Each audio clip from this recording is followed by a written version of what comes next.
E aí, tudo massa? Então, gente, uma galera me pediu para eu falar alguma coisa a respeito do que está acontecendo no Chile e eu decidi fazer um vídeo mais ou menos rápido, tentando resumir alguns pontos que eu considero importantes para a gente ter um quadro bem desenhado sobre o que de fato está rolando lá. Então, em primeiro lugar, legal a gente fazer um apanhado histórico, né?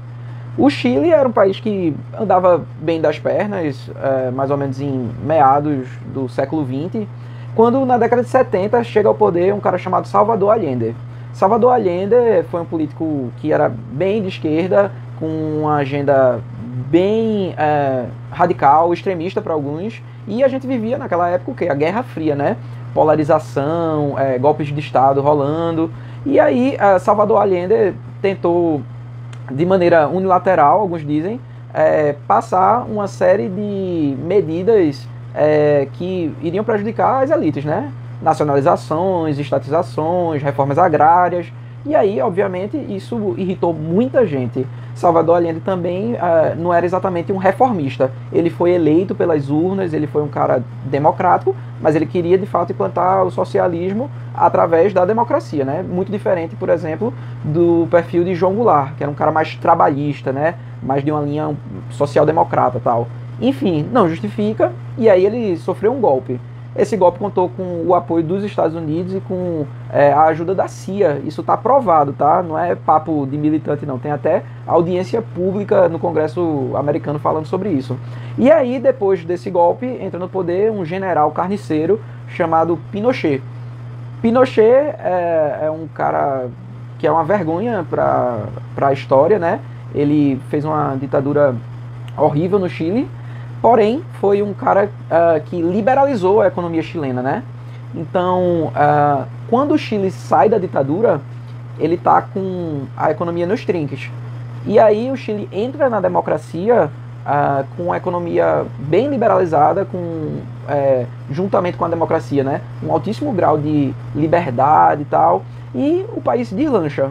A gente vê o Chile como uma das grandes vitrines da América Latina, né? Junto com o Uruguai, a Costa Rica. Então são países com IDH legal, com economia pujante, com a sociedade civil ativa. Inclusive esse é um ponto importante, né? O pessoal lá no Chile é muito engajado, muito crítico em relação à herança da ditadura.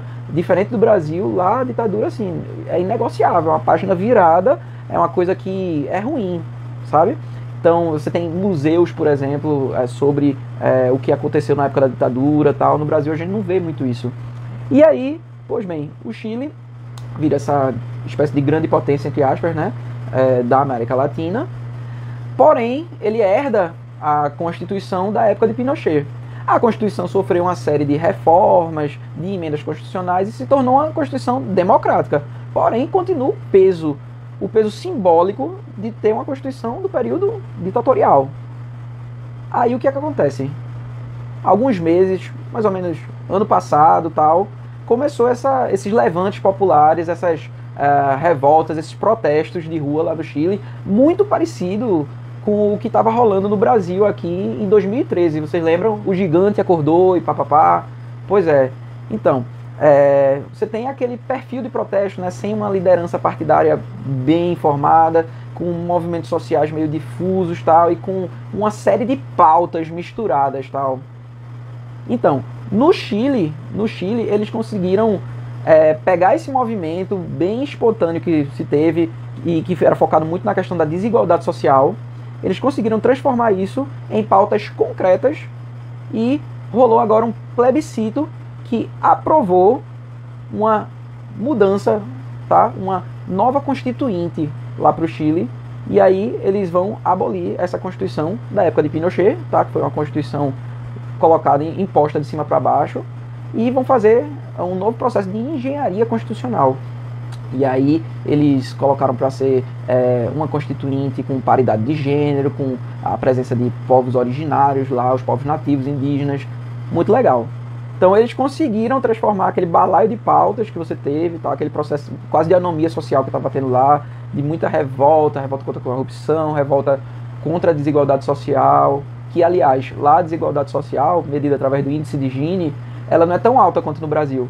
Mas a percepção da desigualdade é muito alta. Por quê? Porque o pessoal é engajado, é muito politicamente ativo. Então, houve essa demanda por mudanças e eles repactuaram isso, né, através de uma nova Constituinte. Que bom que eles conseguiram colocar algo tangível aí. Porém, a gente tem que ser um pouco cético, porque não se sabe o que vem por aí. Então, a nova Constituinte vai ser... vão ser deputados constituintes sem ser do Congresso. Vai ser todo um pessoal novo que vai chegar. Então, a gente não sabe o que vem. Vamos torcer para dar tudo certo, né? Para que nenhum populista, nenhum outsider, nenhum cara assim oportunista se aproveite disso, né? Como aconteceu no Brasil.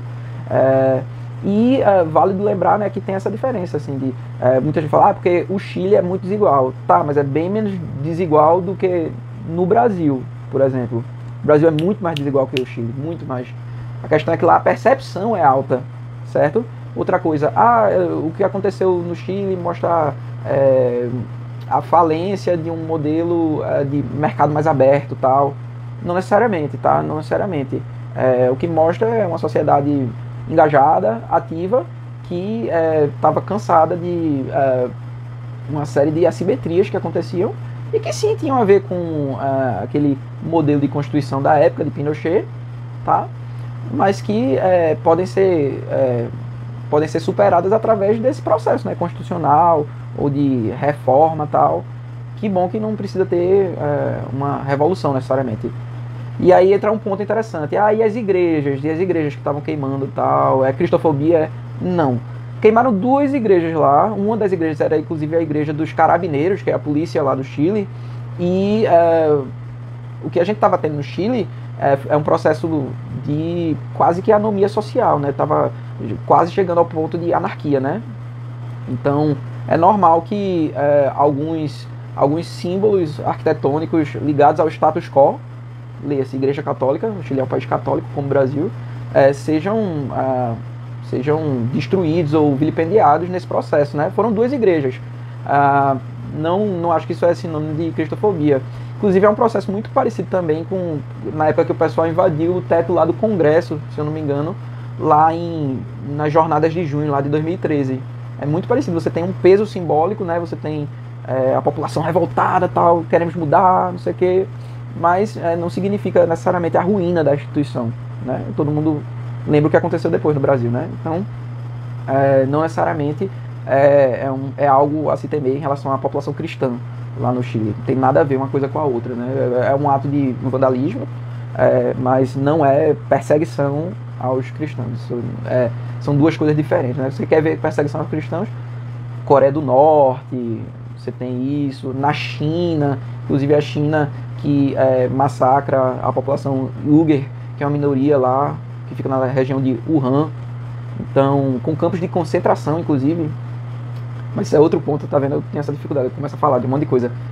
Então, esse é mais ou menos um resuminho, tá, do Chile. A gente tem que ser um pouco cético sobre o que vai acontecer daqui pra frente, mas é legal do ponto de vista simbólico que eles queiram uma nova Constituição e que queiram repactuar isso, né, do Estado mínimo. Eles querem, na verdade, um Estado mais presente agora, um Estado que redistribua, que seja socialmente responsável.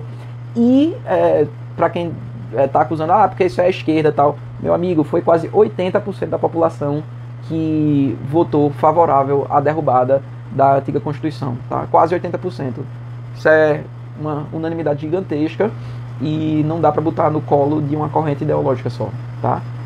Então é isso, espero que tenha lhe ajudado a entender e compartilhe esse vídeo para quem está confuso sobre o que está acontecendo no Chile, está achando que é perseguição a cristão, blá blá blá blá blá, enfim, espero que tenha ajudado aí vocês.